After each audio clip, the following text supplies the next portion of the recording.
Is this the start of the bear market or just another nasty shakeout before the real move? Bitcoin has already dropped from around 126,000. Altcoins have been wrecked, stock guys are talking about late cycle and time to de-risk. Arthur Hayes looks at the price charts and says something very different. In his words, we're not at the end of the cycle, we're at the end of the beginning. In this video, we're going to break down how he gets there and what it actually means for your portfolio in 3 parts. First, why he thinks this drawdown is a mid-cycle liquidity flush, not the start of a multi-year winter. Second, how global politics, AI, and money printing set up the crazy bull market phase he sees ahead. And third, who he thinks wins that phase, from Bitcoin and Ethereum to Solana to a new privacy narrative, plus what normal investors should actually do with it. But before we continue, only a small percentage of you watching are actually subscribed to the channel. If you enjoy this kind of deep dive into macro and crypto, make sure you subscribe to the channel so you do not miss the next breakdown. Alright, back to the video. Let's start with the thing everyone is obsessed with, the 4-year cycle. The default story in crypto is simple. We pump into the halving, blow off, then bleed out for a year or two. Rinse, repeat every 4 years. Arthur has traded this market for nearly 15 years, and he does not buy that script in 2025 and 2026. For him, the recent move is just standard crypto pain inside a bull, not evidence that the cycle is dead. And the reason is that he doesn't think in halvings. He thinks in credit cycles. Here's how he breaks it down. Do you not believe the 4-year cycle? We have gone up. Bitcoin has done very well since 2022. 4-year cycle will dictate 2026. It's a down year. You think it's chop solidation for 3-4 months, but the train's still moving into end of 2026? So I wrote an essay about the 4-year cycle, and I did a chart study. And I mean, every major crypto commentator has their own opinion on this. My opinion is that the 4-year cycle lined up with a 4-year credit cycle between the Fed in the United States and the People's Bank of China in China. And that sort of gave us this impression that there's this programmatic 4-year cycle, when in reality it was just a credit cycle. And so we went from the money printing of the US and China after the global financial crisis in 2008, 2009, which led to 2013.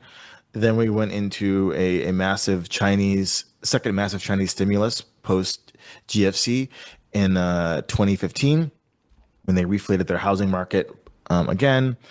Then we went into the COVID era stimulus in 2021, led by the United States.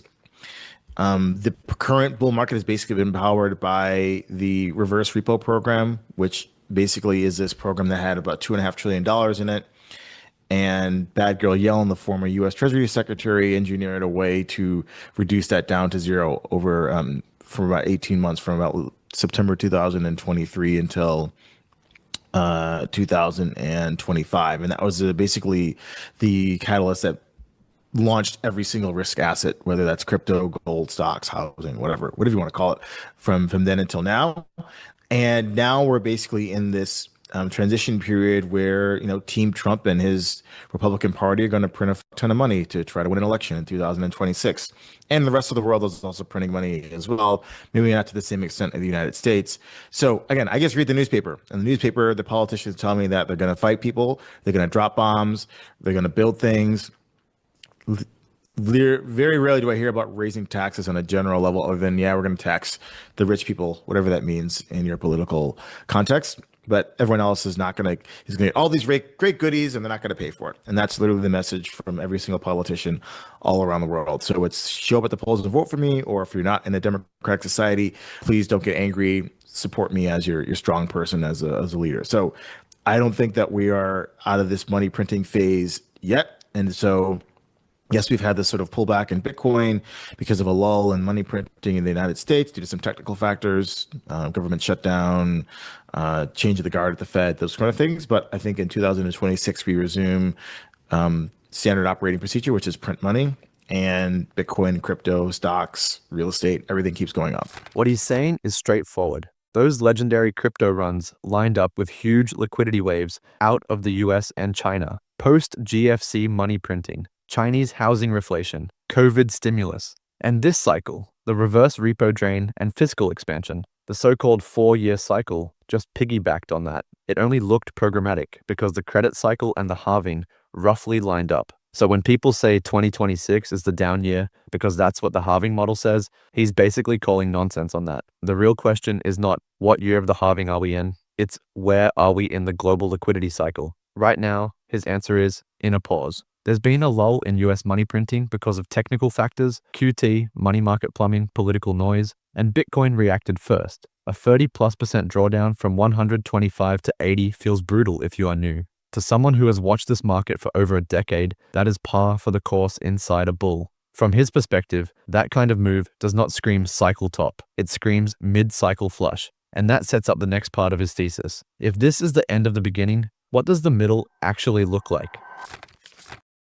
Most traditional finance commentators right now are saying some version of the same thing. We're late cycle. The bull market is tired. Time to start de-risking before the music stops. Arthur is looking at the same data and drawing the opposite macro conclusion. He thinks the crazy bull market money printing is still in front of us, not behind us. Listen to how he frames it. I think that we are at the end of the beginning of this cycle, and the massive amounts of crazy bull market money printing is ahead of us. And what informs my opinion on that is the Republicans in the United States have an election to win in 2026. They got their ass kicked in a few specific elections this November in New York City, some other states, and the governor's races. And the message was affordability. The message was, where's my goodies? And so they've got to go back to the well and, print some money and hand it out, just like the Democrats are going to do in their cities and their states. And so it's all the same program, at least in the United States. It's printing money. In China, they're battling the deflating housing market. They're not going to go as crazy as they went in 2009 and 2015, but they are going to add stimulus to their economy to make sure that the housing collapse is managed appropriately. And at some point, we'll see maybe all the deflationary impact of AI in China prompts general angst, and they print money to mollify their population as well. Over in Japan, the new prime minister just launched one of the largest stimulus programs since Abenomics about a decade ago, or however long he was in power. And so we have stimulation in Japan, in Europe, because they're afraid of Russia for some nonsensical reason. They're going to print a bunch of money to build up their military, and that is going to print money in Europe. So I think that the fireworks are just beginning in terms of what assets can do. And I think that the upside is under-owned by a lot of institutional investors. I think retail investors get it, right? They've been fucked so long by not owning enough financial assets. They're buying leverage ETFs. They're buying zero expiry options. They're trading crypto. They're trading meme stocks. They understand just go YOLO, and the money's going to get printed and it'll save us. Institutional investors are trying to be a little bit too cerebral about it, and which means they're under-owning the upside. The logic is blunt. Politicians all over the world are promising goodies, not austerity. In the US, Republicans need to win a 2026 election after getting punched in the face in some key races. Democrats are doing the same game in their own strongholds. Nobody is running on raise taxes and cut spending. They are all running on, we will fix affordability and give you more. China is fighting a deflating housing market and needs to manage that without blowing up the system. Japan has already launched one of its biggest stimulus packages in years. Europe is spending heavily on defense because they are scared of Russia. Different motivations, same outcome. More fiscal expansion and more liquidity. That is why, in Arthur's view, we are only just leaving the loading screen of this cycle. The real fireworks happened when all of that spending meets a global market that is still underpositioned in risk assets, especially at the institutional level. Retail already understands the game. They buy meme stocks, short-dated options, leverage ETFs, perps, and coins. They are betting that policymakers will always choose print and bail us out. Institutions, in his eyes, are still trying to be too clever, too cautious, and too underweight. Now, layer on AI. I think it could have a 20% correction, but a 20% correction will trigger an immediate policy response. The United States economy is literally just a derivative of AI stocks, right? It's every other day the Trump administration is talking about either nuclear power or we're going to build all these massive data centers, what have you. And then you have all those accounting scams that are going on with OpenAI and Oracle and NVIDIA and all this stuff. But at the end of the day, this is powering something like 1 to 1.5% of GDP is literally just CapEx from the AI build out. And now these companies are starting to borrow money to build out this future of AI. And because this is such an integral part of the tax revenue from a corporate and capital gains perspective and jobs to build all this stuff, the United States government cannot let the AI dream fail because the stock market went down. So yes, if we see NASDAQ down 20%, expect a general market sell-off and the Fed and the Treasury and every other government department to find a way to print more money to make sure the stocks go back up. In this interview, he argues that the US economy has effectively become a derivative of AI stocks, data center capex, energy build-out, hardware supply chains. All of that is now a meaningful slice of GDP, tax revenue, and jobs. If the stock market dropped 20% and that AI dream started to wobble, he doesn't think Washington would just shrug. He expects an immediate policy response, tweaks to QT, new facilities, fresh fiscal packages, whatever it takes to push the line back up. In that world, Bitcoin is not the thing that lags. It is the smoke alarm. The move from 125 to 80 is Bitcoin front-running a stock market scare and a temporary liquidity crunch. Either stocks catch down to Bitcoin before the cavalry arrives, or the authorities fidget with the plumbing and everything rips again. He even floats an aggressive upper number, $500,000 per Bitcoin by the end of 2026. You don't have to believe that specific target to understand the direction of his thinking. The point is less exactly 500K and more, we are likely much higher than here by the time this liquidity wave is over. But even if you buy his macro thesis, it still leaves one question. What actually wins in that environment, and how the hell should a normal person position without blowing themselves up? Arthur's answer starts with a boring sentence most people don't want to hear. At the end of the day, liquidity is what matters. Get that right, and you can worry later about which altcoins or narratives to ride. Get that wrong, and it doesn't matter how good your bags look on paper. From there, he splits the story into two parts: which narratives and assets are set up to benefit, and what regular investors should actually do. On the narrative side, he sees a clear shift. He describes 2025 as the year of AI and stablecoins. That was the storyline that captured both TradFi and crypto. For 2026, he expects the spotlight to move. Yeah, I think the number one thing is liquidity at the end of the day. That's all that matters from my perspective.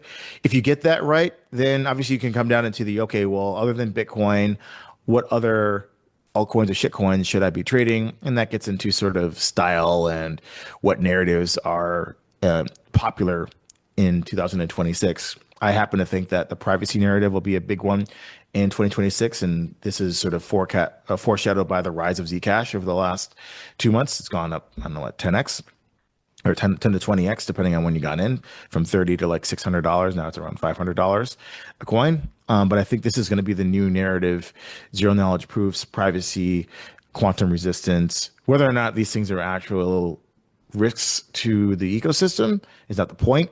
People are scared, and they're going to invest in things that they believe are going to ameliorate these risks. So I was going to ask you this, because 2025 to me was the year of AI, and I would say the year of stablecoins. 2026, year of privacy. So that's good for Zcash. What else is that good for? It's good for other protocols that are doing something with zero knowledge proof, ZK technology. Now, again, I don't have a real great mental model like what else is going to do well besides Zcash, possibly Monero, and some of these other privacy coins. I think the winner of this cycle, this next 1 to 2 years, is going to be something in the ZK space, and that is what my team at Maelstrom is going to be focusing on for the next year. How do we find that next protocol that's going to make our portfolio for 26 through 28? In the same way that Athena made our portfolio from 2024 to the current moment. The key idea here is privacy and zero knowledge. He thinks fear will push capital into anything that looks like it can protect users from surveillance, quantum risks, or control. ZK proofs, privacy coins, quantum resistant designs. Whether or not those risks are perfectly real is almost beside the point. What matters is that people believe they are real enough to trade. Zcash's brutal move is his early signal. His fund is now actively hunting for the next big protocol in that space, the one that could define a portfolio from 2026 through to 2028 in the same way Athena did for them in the previous phase. Zooming out, his winner list for this cycle is very tight.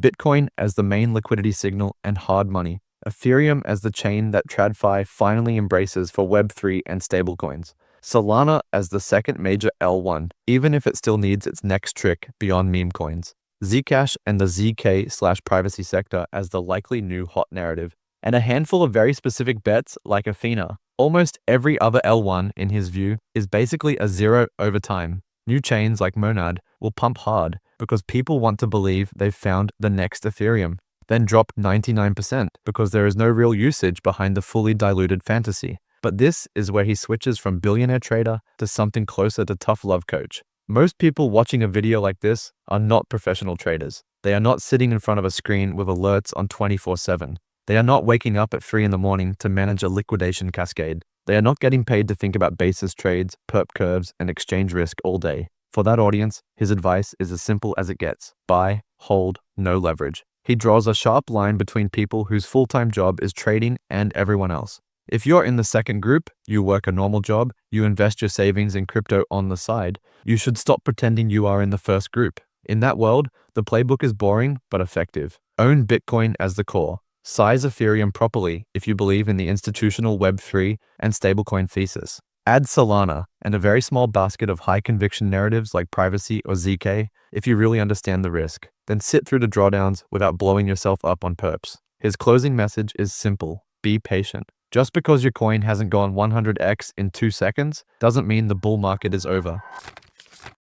So where does that leave us? If Arthur is right, this drop was not the start of a brutal 2018-style winter. It was Bitcoin doing what it always does, front-running a liquidity scare, flushing out leverage, and resetting expectations before the next phase of the cycle. The real risk is not that the cycle is over. The real risk is that policymakers panic, open the taps again, and we head into the phase where mistakes become permanently expensive. Late cycle FOMO, garbage L1S, 99% drawdowns, and leverage wipeouts. In that environment, the winners are probably boring and obvious in hindsight. Bitcoin, Ethereum, a handful of major infra plays like Solana, and a small set of privacy and ZK names that survive the hype. The losers are the same as always. Over-leveraged traders and people who confuse new narrative with guaranteed 100 times. If you want to stay on the right side of that, you don't need to trade like Arthur Hayes. You just need to understand the game he's describing, pick your assets with a bit of discipline, and give the cycle enough time to play out.